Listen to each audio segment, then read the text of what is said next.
오늘 설교는 지난 4월 10일 수요 영성 집회의 말씀입니다.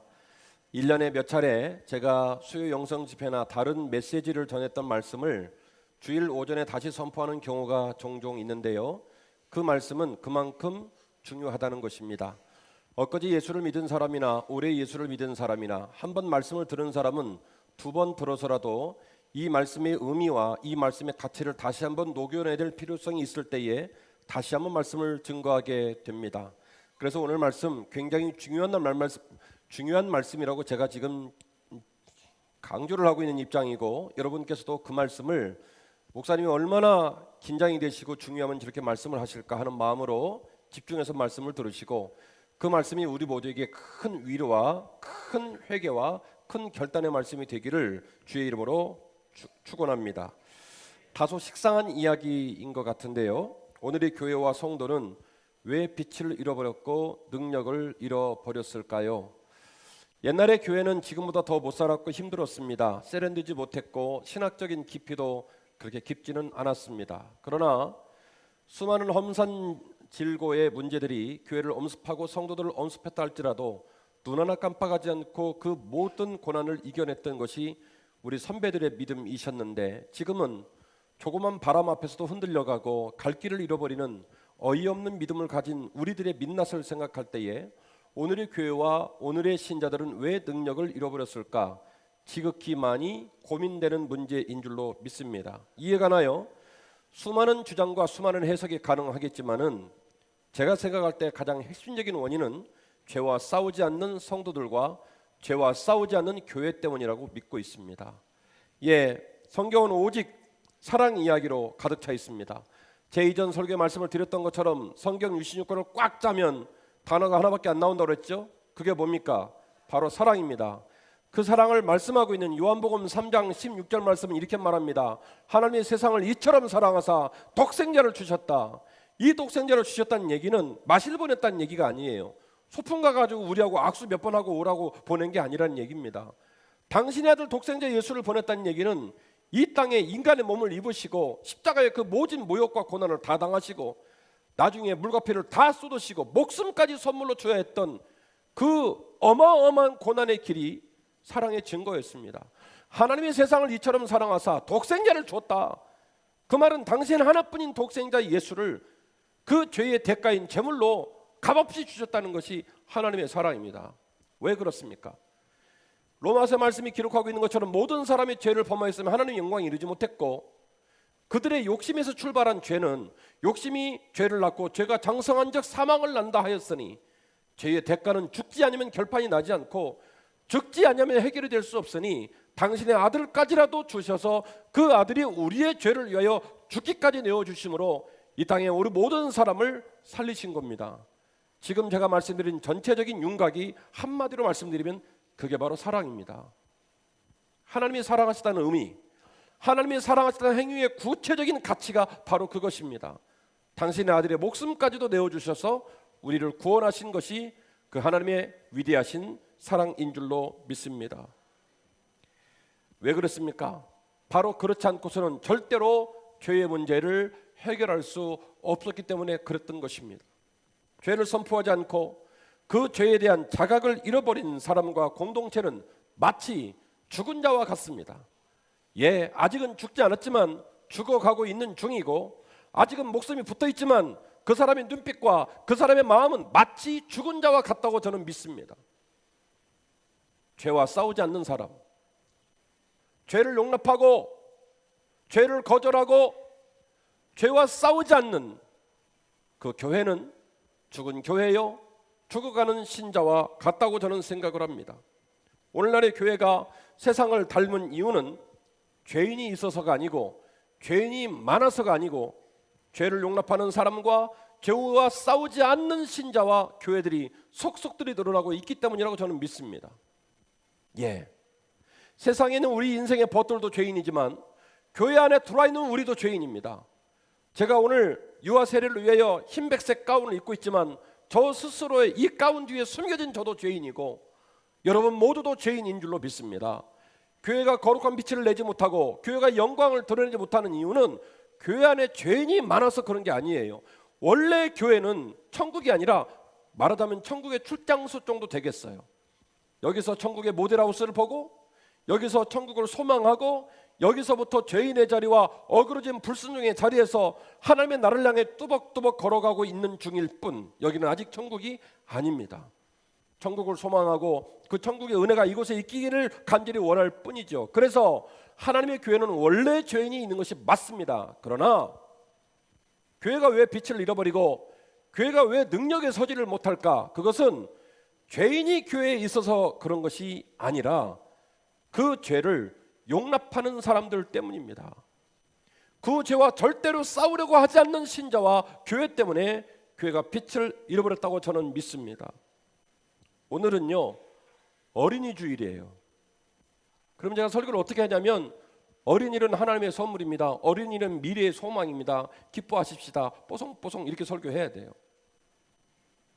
얼마나 애가 타고 얼마나 간절하고 얼마나 시급하다는 생각이 들면 어린이 주일날 죄를 고발하겠어요. 손에 채찍을 들고 회초리를 칩니다. 여러분 중에 이 말씀이 따갑게 느껴지고 피가 나는 사람도 있겠지만 아멘 하시기를 주의 이름으로 축원합니다. 특정 인물을 거론하지 않습니다. 우리 모든 공동체에 주시는 말씀으로 선포합니다.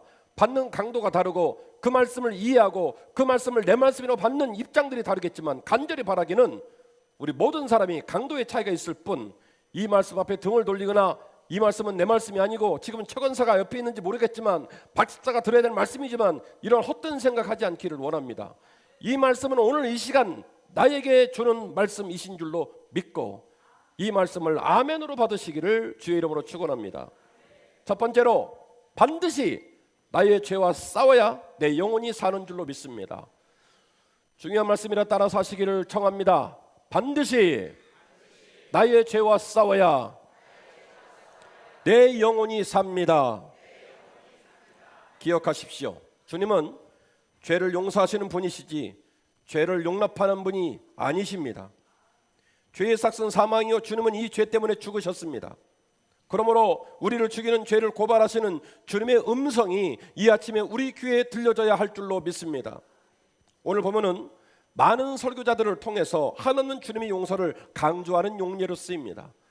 주님의 사랑이 얼마나 크시고 그 한이 없는 사랑이 얼마나 길은지, 심지어 현장에서 간음한 여인까지도 그 죄를 용서하셨다.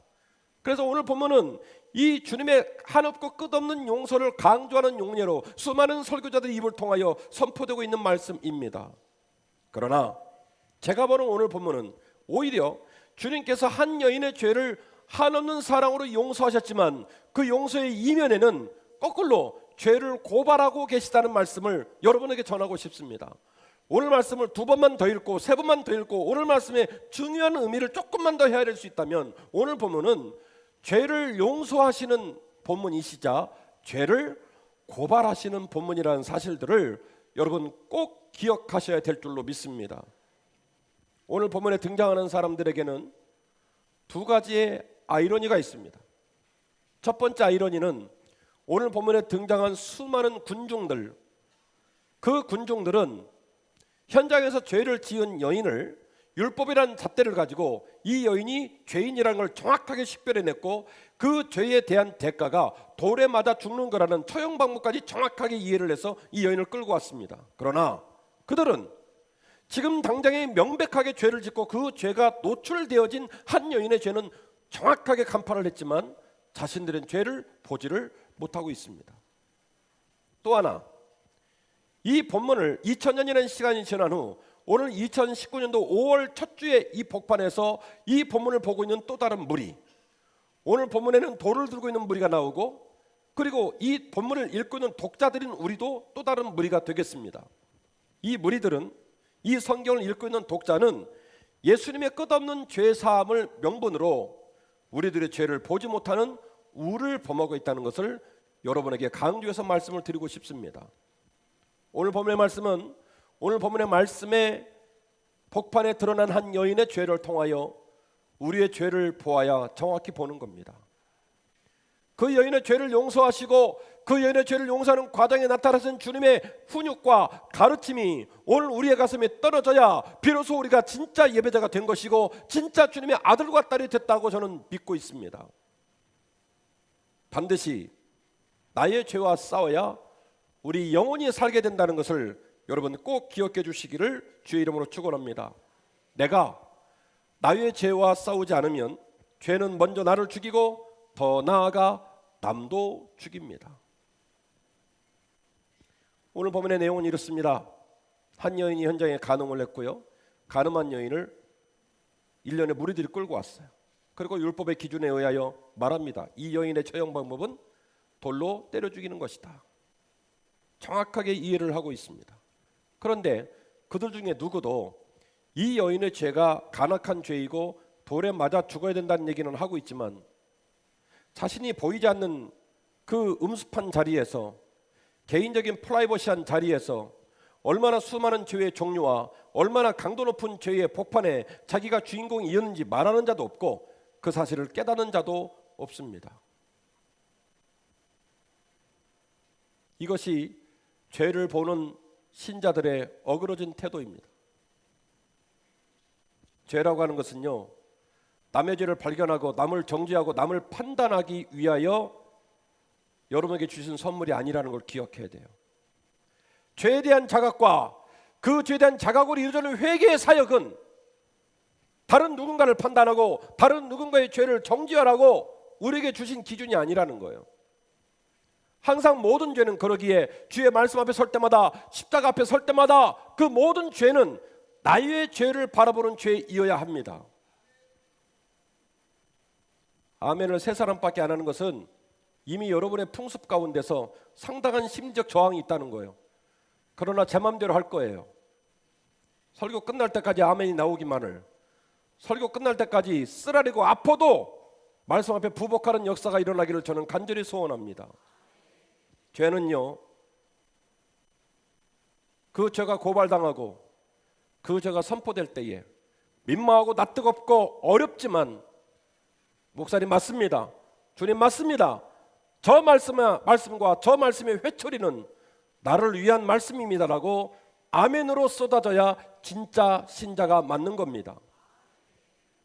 껄끄러운 얘기를 들을 때마다 최건사를 떠올리고 김 장로님을 떠올리고 이집사를 떠올리고 이런 세속적인 습관적인 의식과 그런 풍습에 관한 모든 우리의 못된 생각을 이 아침에 다 내려놓고 이 말씀은, 이 귀한 말씀은 나에게 주는 말씀입니다라고 고백되는 역사가 있기를 간절히 원합니다. 반드시 기억하십시오. 작은 소자를 실족시키는 일이 그를 연자맷돌을 목에 매달아 깊은 바다에 빠뜨려 죽이는 것보다 더 나쁜 일이라고 성경은 우리에게 경고하고 있습니다.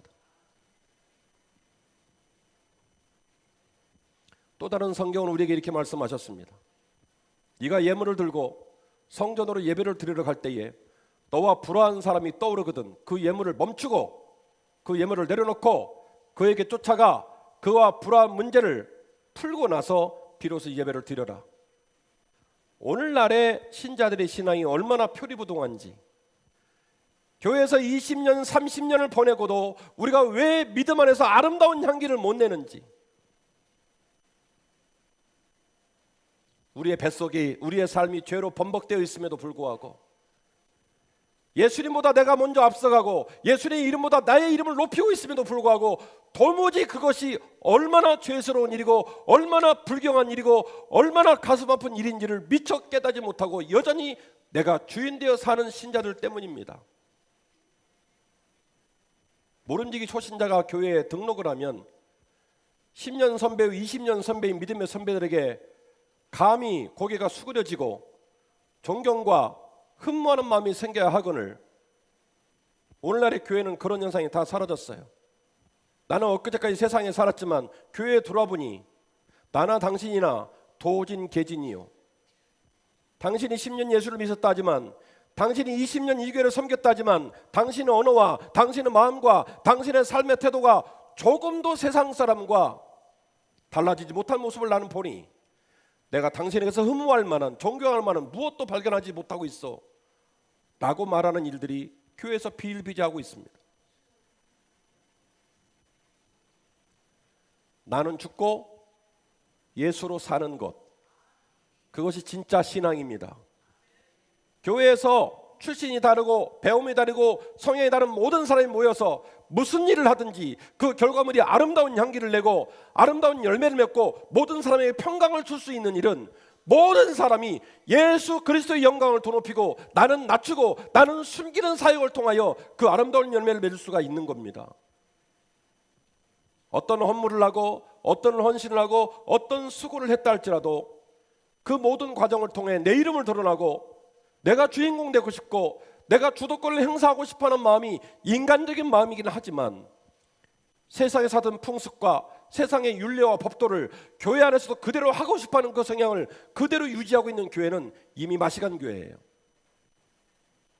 교회는 오직 예수 그리스도께서 주인 되셔야 할 줄로 믿습니다. 그 예수 그리스도의 영광을 도높이겠다고 나를 낮추는 것이 참된 목사와 참된 신자의 태도라고 저는 믿습니다. 주께서 그 여인을 때려 죽이겠다고 끌고 온 수많은 군중에게 짤막한 한마디를 합니다. 너희 중에 죄가 없다고 생각하는 사람이 있다면 먼저 돌로 치라. 무슨 말씀인 줄 아십니까? 너희 중에 누구도 감히 손가락을 들어 누군가를 정죄하고 그에게 죄 있다고 그에게 험한 말을 할 자격을 가진 자가 있다 없다? 없다는 거예요. 같이 하실까요? 죄의 돌뿌리를 경계하라. 죄의 돌뿌리를 경계하라. 여러분 어디에 넘어집니까? 돌뿌리에 넘어지는 거예요. 바위 때문에 넘어지지 않아요. 급류가 흘러내려가는 강에 쓸려가지 않아요. 대부분 넘어질 때 어디에 넘어지냐면 돌뿌리에 넘어집니다. 여러분 누군가를 미워하고 계십니까? 누군가 꼴보기 싫습니까? 아닌 척하고 있는데 저는 다 알아요. 여러분 마음에 몸적인 교회를 섬기며 예배를 드리면서 왜 마음에 평강이 없습니까? 여쭤볼게요. 그 미워하는 사람이, 여러분 마음을 불편하게 하는 사람이 여러분 주머니는 돈을 뺏어갔습니까? 부모님의 묘를 팠습니까? 조금만 생각해보면 이해할 수 있는 일이고 내 입장이 있는가 하면 그 사람 입장이 있는 일이고 틀린 게 아니라 다른 것인데 wrong이 아니라 different. 영어 어디 있어요? different. 다른 건데 그 사람이 나와 다르다는 이유로 나와 같은 생각을 품지 않고 내가 생각하는 방식으로 일을 하지 않는 이유로 그 사람을 정죄하고 그 사람을 미워하는 거예요. 그건 돌뿌리입니다.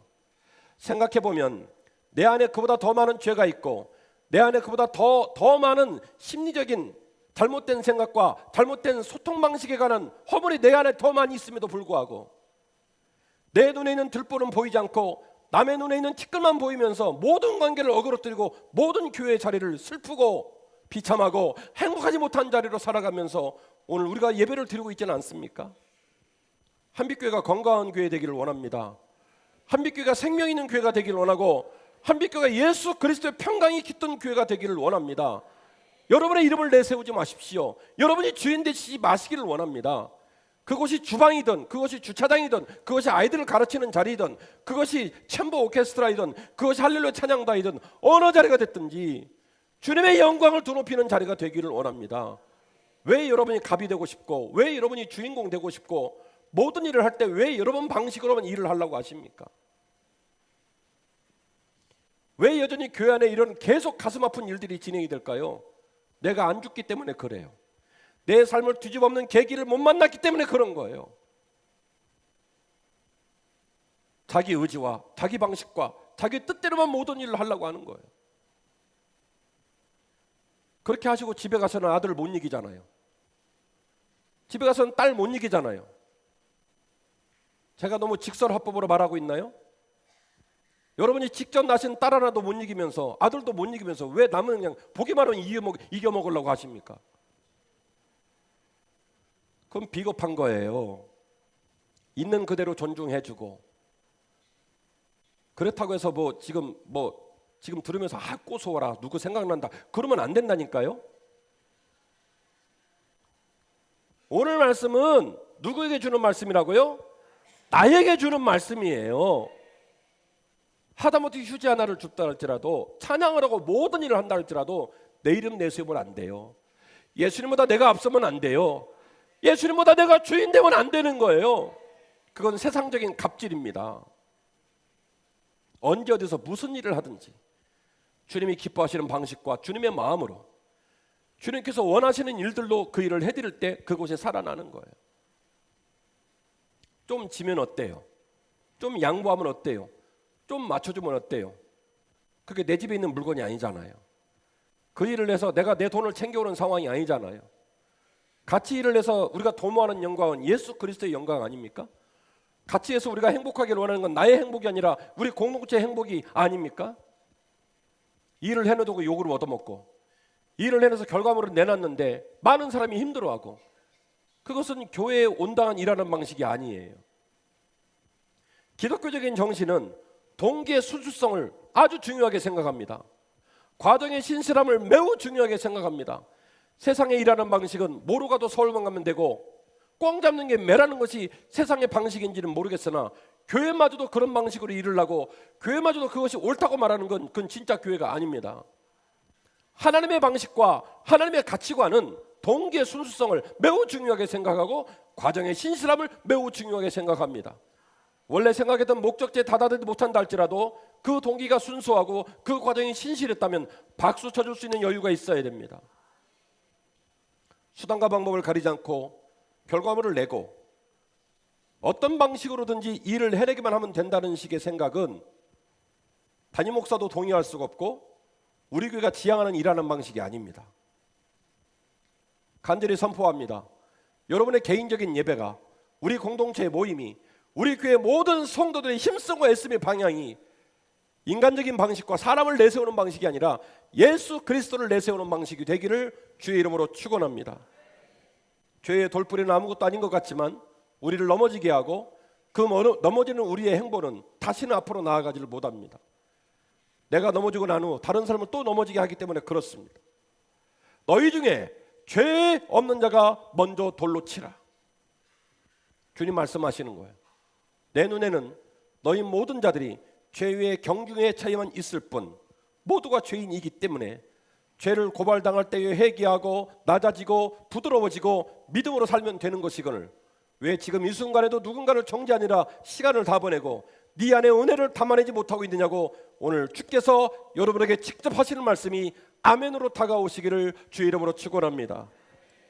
두 번째로, 그러하기 때문에 우리가 죄와 싸울 때에 주님은 우리를 기다려주신다는 것을 기억하시고 용기를 내시기를 주의 이름으로 축원합니다. 오늘 본문의 말씀 가운데 주님은 두 번 땅에 글을 쓰십니다. 저는 목사님의 아들인지라 평생 말씀을 많이 들었죠. 이 본문으로 많은 선배 목사님들이 설교하는 걸 종종 들은 바가 있습니다. 많은 목사님들이 주님께서 땅에 글씨를 쓰셨다는 얘기에 집중을 하는 편입니다. 성도들이 궁금해하기도 하고 다른 목사님이 모르니까 나라도 알고 싶은 욕심도 생기기도 하고, 그래서 주님께서 두 번이나 땅에 글을 썼다는 얘기에 집중하면서 그 글이 무엇인지 알고 싶어하고 여러 가지 추론과 생각들을 전개를 합니다. 그래서 이런 얘기들이 많이 나오죠. 주의 기도에 초문을 기록하셨다는 분도 계십니다. 주의 기도를 가르치기 위하여 프로토타입, 초벌 말씀을 이렇게 주의 기도로 썼다는 분도 계시고, 베드로가 주는 그리스도시요 살아계신 하나님의 아들이십니다라는 그 익두스의 말을 썼다는 분도 계시고, 여러 가지 주장을 펼치는 설교자가 있습니다. 자, 그러면 여러분은 궁금할 겁니다. 그러면 목사님은 뭐라고 말씀하실래요? 제 대답은 이렇습니다. 몰라요. 자신 있게 얘기할게요. 뭔 말인지 모르겠어요. 주님께서 그 땅에다 쓰신 글이 너무너무 중요했다면 제가 믿기로는 그 다음 소절에 한 줄이 더 생길 거예요. 주님이 두 번이나 땅에 쓰신 글은 이와 같으니 이러이러하고 썼다. 친절하게 말씀해 주실 거예요. 성경은 그러나 침묵하고 있습니다. 그래서 저도 침묵할 겁니다. 그 땅에 쓰신 글인지 무언지 저는 궁금해하지 않을 거예요. 다만 오늘의 이 본문의 맥락 속에서 우리가 더 집중을 해야 될 일은 주님께서 두 번 땅에다 글을 쓰신 행위가 땅에 글을 쓰신 내용이 중요한 건지 그 행위가 중요한 건지 그 앞뒤 문맥을 통하여 그 중요한 것이 무엇인지를 다시 봐야 돼요. 그건 뭐냐면 땅에 글을 쓰신 행위가 훨씬 더 중요합니다. 첫 번째는 돌을 들고 수많은 군중이 주님에게 묻습니다. 빨리 말해라. 긴지 아닌지. 이거 사투리인가요? 사투리예요? 아닐 텐데. 자, 긴지 아닌지 말해라. 이 얘기예요. 긴지 아닌지 빨리 말하라는 거예요. 그러면 죽이든 살리든 지금 결판을 내려니까 긴지 아닌지 말해라 이거예요. 그때 주님은 오히려 몸을 굽히시고 땅에다가 글씨를 쓰십니다. 우리 고향 사투리로 미치고 팔딱 뛰르르신 거예요. 빨리 긴지 아닌지 말을 하라는데 대답을 하지 않고 시간을 끄는 거예요. 간격을 띄우는 거예요. 긴지 아닌지 말을 해라고. 그런데 땅에다가 글씨를 쓰고 계세요. 팔딱팔딱 뛸 노릇이에요. 아무 말 하지 않고 땅에다가 글씨를 쓰십니다. 웅성웅성웅성거립니다. 왜 저런데? 기대 아니대 몰라 이러고 있는데 주님께서 땅에다가 글씨를 쓰시고 난 후 마지막은 한마디를 남기십니다. 그래? 너희들 중에 저 여자를 기필코 죽이고 싶다면 죄 없는 자가 먼저 돌로 치라. 그리고 나서 다시 또 땅에다가 글을 쓰십니다. 한빛교회 담임 목사가 보는 관점에서는 이 본문의 맥락의 흐름은 주님께서 땅에다가 무슨 글씨를 쓰셨느냐 이게 중요한 것이 아니고 주님께서 두 번이나 땅에다가 글씨를 쓰시면서 일부러 시간을 끌고 계시고 궁중들과 주님 사이에 간격을 벌리고 있는 의도된 행위에 우리가 집중해야 된다고 저는 믿고 있습니다. 저는 믿고 있습니다.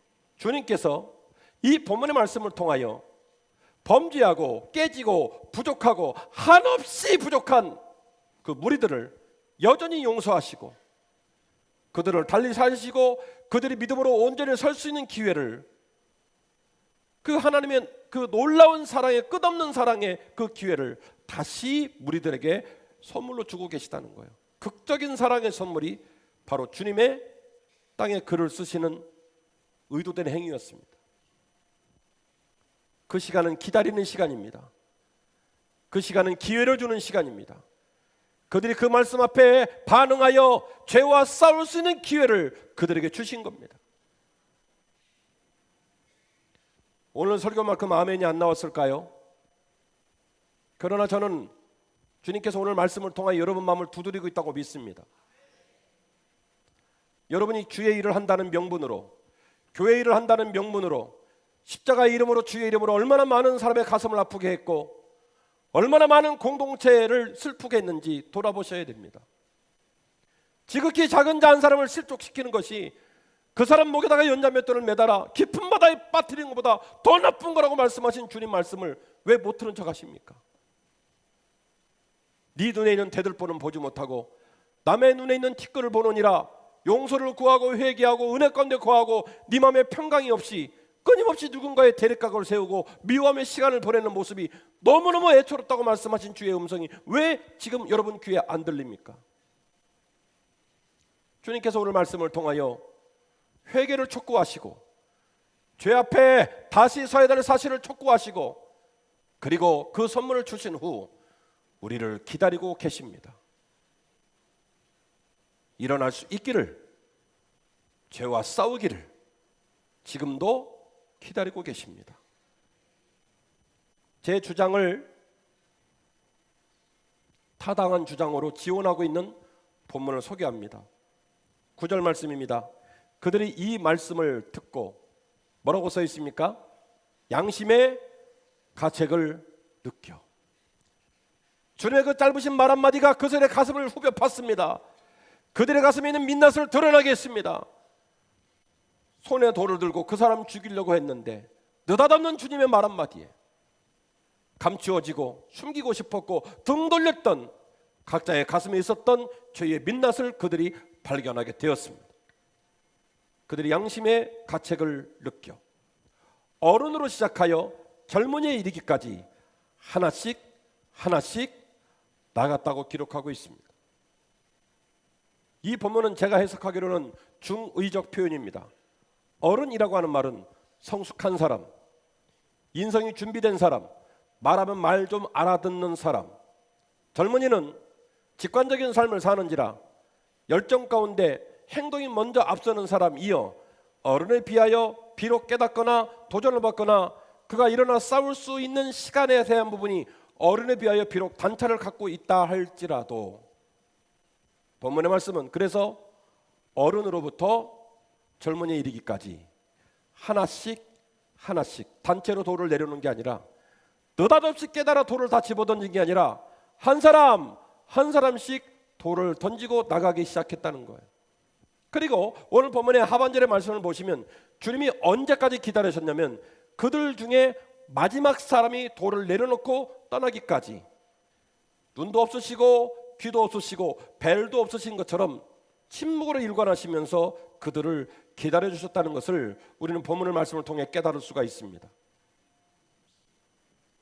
주님이 우리를 기다리고 계십니다.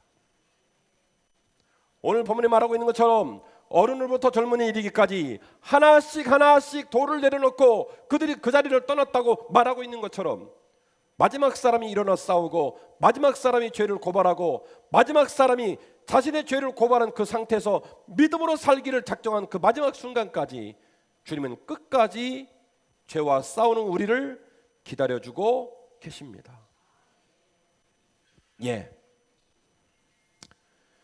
오늘 오전 예배 때는 많은 분들이 우시더라고요. 성도들이 울면 저도 많이 눈물이 나죠. 근데 여러분이 저더러 울지 마라 그래서 잘 참았어요. 제가 매주일 예배를 드립니다만은 1부 예배 드릴 때 분위기와 2부 예배 드릴 때 분위기가 너무 달라요. 1부 예배 나오는 사람들은 극성 맞은 사람들이에요. 직장을 가고 누구를 만나도 내가 반드시 주일은 성수하고 가겠다 그런 분들이에요.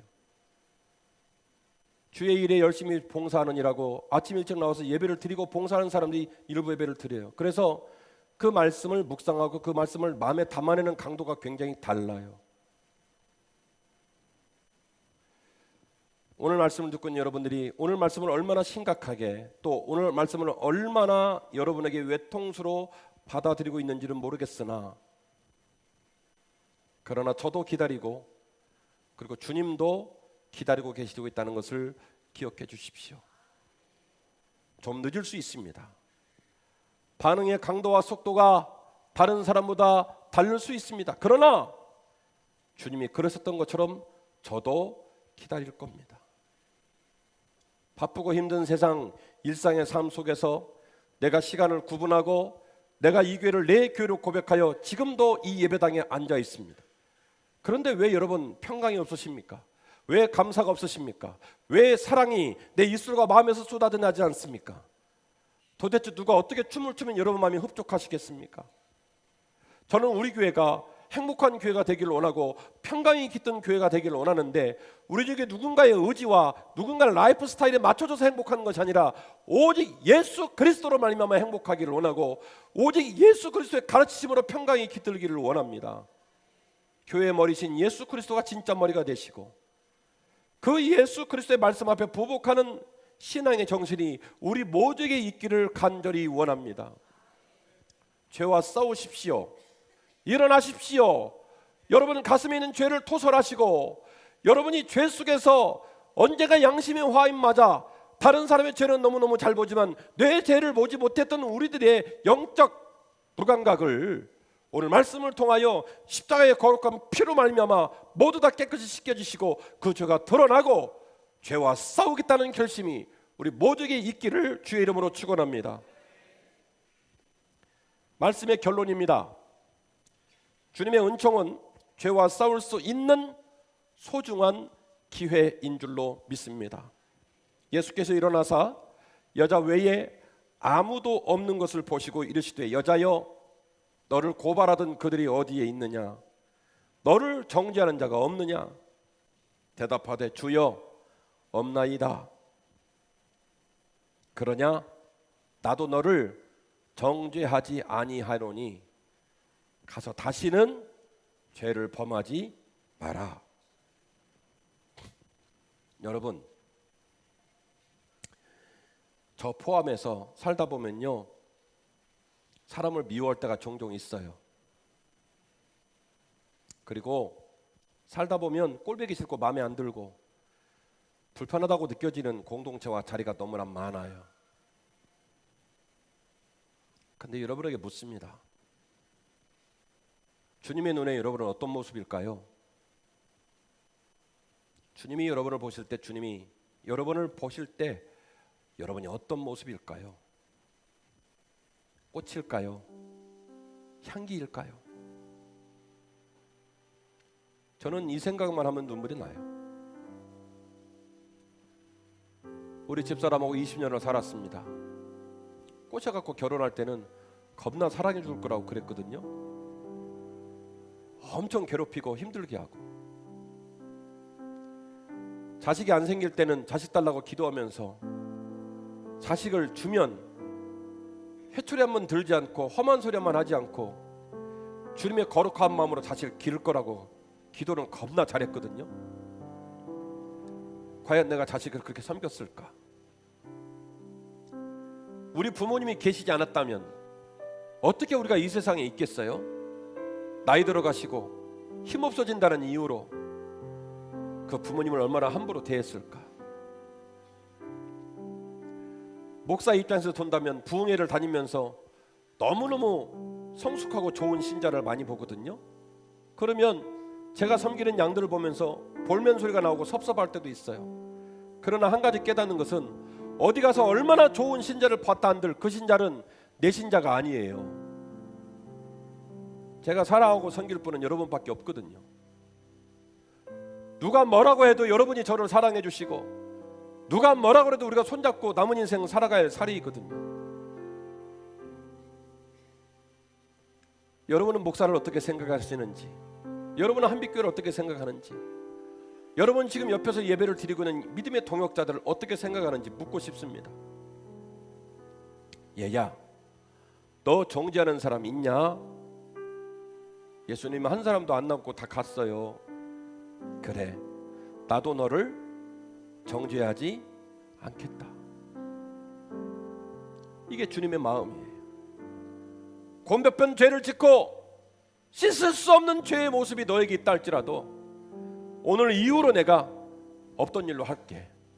오늘 이후로 기억하지 않을게. 이후로 어떤 일이 생겼다 할지라도 네가 어떤 여잔지, 가늠하다가 질질 끌려온 여자라고 내가 말하지 않을게. 나도 너를 정죄하지 않을게. 오늘 이후로 그 모든 걸 내가 다 지워줄게. 그러니 다시는 그와 같은 죄를 짓지 말거라. 주님의 은혜 때문에 주저앉으라는 말이나 그렇게 가만히 있어도 된다는 말이 아니에요. 오히려 죄와 싸우는 새로운 출발점이 되어야 한다는 겁니다. 우리가 주의 은총 가운데 있다는 말은 그 죄와 싸울 수 있는 소중한 기회가 오늘 이 아침에 우리에게 주어졌다는 거예요. 주께서 주신 기회, 주께서 주신 거룩한 기회, 그 거룩한 기회를 붙들고 내가 죄인인 걸 토설하고 죄와 싸울 수 있다면 나는 죽고 예수로 사는 사람이 되는 거예요. 어제 오래간만에 원로 목사님이 저를 방문하셔서 목회자들 밥을 사주셨어요. 그가 목회하는 여러 가지 얘기를 나눴을 때 어른은 어른이에요. 저한테 이렇게 말씀하셨어요. 목사님, 목회가 힘들죠? 왜 그러냐면 여전히 많은 신자들이 자신들의 이름과 자신들의 자리와 자신들의 의지로 교회 일을 하기 때문입니다. 생이 뒤집어지고 생이 깨지고 다시 태어나는 기분으로 예수 그리스도의 사랑과 예수 그리스도의 정신으로 일을 해야 되는데 여전히 교회 안에서 조금도 변화되지 않고 인간적인 생각과 인간적인 마음과 인간적인 태도로 일어나는 자가 너무나 많기에 그렇게 힘든 일들이 너무나 많이 벌어진다는 거예요. 주님의 은총은 죄와 싸울 수 있는 위대한 선물입니다. 주저앉아 있으라는 말이 아니에요. 주님은 죄를 용서하는 분이지 죄를 용납하는 분이 아니라는 걸 반드시 기억하셔야 돼요. 얘야, 나도 너를 정죄하지 않겠다. 너에게는 모든 죄를 내가 말하지 않겠다. 다시는 기억하지 않겠다. 그러니 오늘 이후로 다시는 그와 같은 죄를 짓지 말아라. 어찌 우리가 그 약속을 지키겠습니까마는 회개할 수 있다면, 몸부림칠 수 있다면, 주님의 은총이 내 가슴에 들어와서 내가 주님 때문에 너무너무 감사하다는 믿음의 고백을 할 수만 있다면, 성령께서 내 안에 주인 되시고 도와주심으로 오늘 이후로 그 선물로 주신 기회를 선용하여 주님이 기뻐하시는 제자의 길을 온전히 걸을 수 있는 새로운 문이 열리게 될 거라고 믿습니다. 바라옵나니 몸된 교회에서 평안을 누리십시오. 몸된 교회에서 예수 그리스도를 보시길 원하고, 몸된 교회에서 인간을 바라보지 않고 예수님 바라보고 믿음으로 서는 귀한 역사가 여러분 모두에게 있기를 원합니다. 주님께서 베풀어 주신 은총은 죄를 인정하고 죄를 용납하고 죄 중에 주저앉아 있으려는 것이 아니라, 내가 너를 용서하노니 이제 일어나 죄와 싸우거라. 주께서 주신 소중한 기회를 절대로 흘려보내지 않고 그 믿음 가운데 온전히 바로 서는 저와 여러분 되기를 주의 이름으로 축원합니다.